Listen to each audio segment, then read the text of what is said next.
So far, when we've been talking about antiderivatives and integration, we've been dealing with functions that have simple antiderivatives, whether or not it's the power rule for polynomials or simple trig functions or even constants. We've mostly known the direct and easy way to find the antiderivative.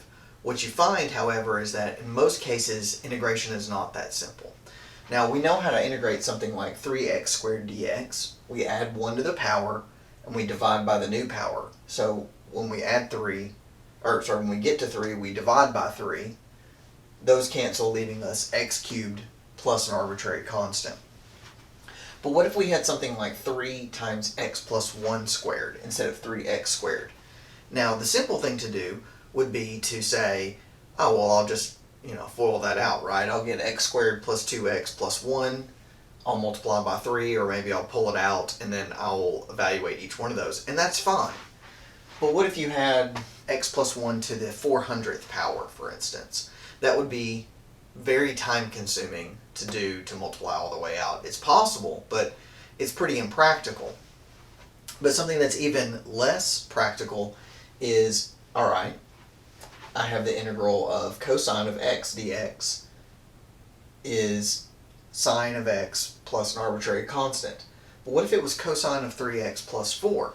And then again, you might say to yourself, well, I know the angle addition formulas for cosine, so this is really cosine of 3x times cosine of 4 plus sine or minus sine of 3x times sine of 4.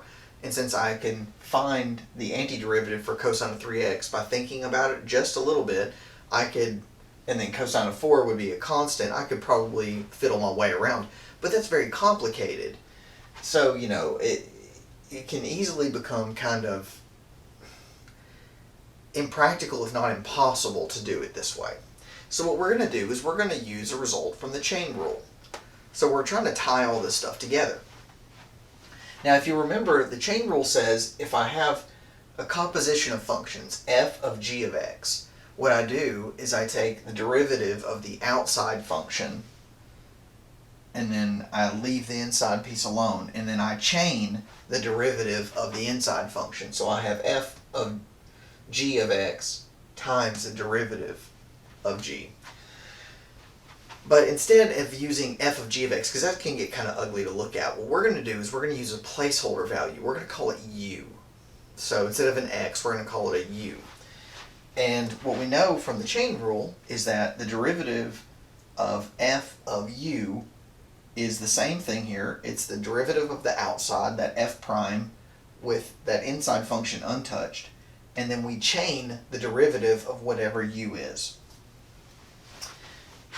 And so we know that the the integral of f prime, or the antiderivative of f prime, is f of x plus c. Now, be careful here.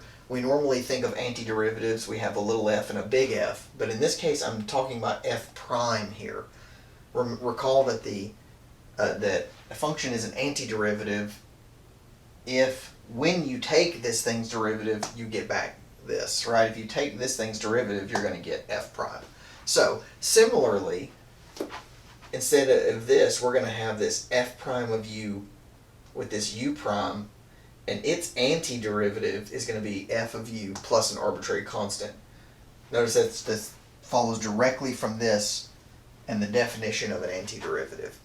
So that can seem kind of confusing, and that's okay. We're laying the groundwork. We're going to do some practical examples. In fact, we're going to do the 2 examples from over here. Now, if I have 3 times x plus 1 squared dx, what I want to do is I want to find some sort of quantity, some sort of substituted quantity. So I'm going to take this u plus 1. So that makes my f function that 3x squared, because it's 3 times something squared. And so it's 3u squared, right? So I'm letting that whole quantity just be represented by a single letter. So it's 3 times u squared du. And the reason we have a du is because if these two are related by this relationship, if I take the derivative with respect to x, then I get du dx, that's sort of that implicit differentiation, du dx, and then this derivative is just 1.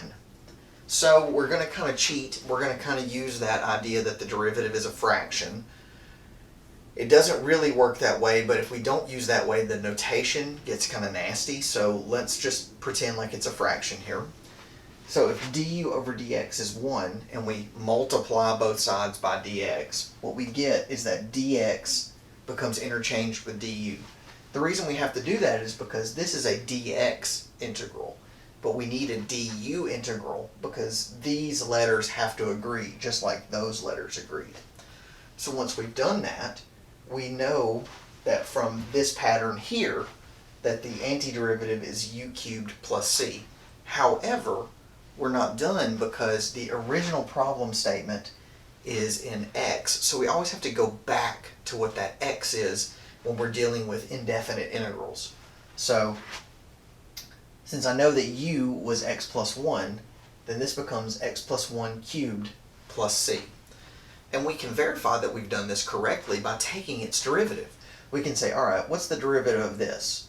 Well, then I pull down the power, 3 times x plus 1, subtract 1 from the power, squared, so 3 times x plus 1 squared, times the derivative of the inside, which is just 1, so 3x plus 1 squared, and then the arbitrary constant derives to 0, which gets us right back to where we had it 3 times x plus 1 squared. So we know we've done it correctly. Similarly, if we do this indefinite integral here, we have cosine of something. Cosine of something is our f. And we know how to take an antiderivative of something that looks like that. So we know we're kind of on the right track. So we take this piece that we were kind of unsure about and we let it be our substituted variable.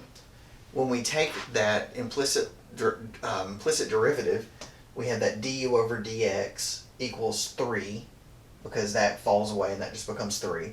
So du equals 3 dx. Again, that follows directly from this relationship.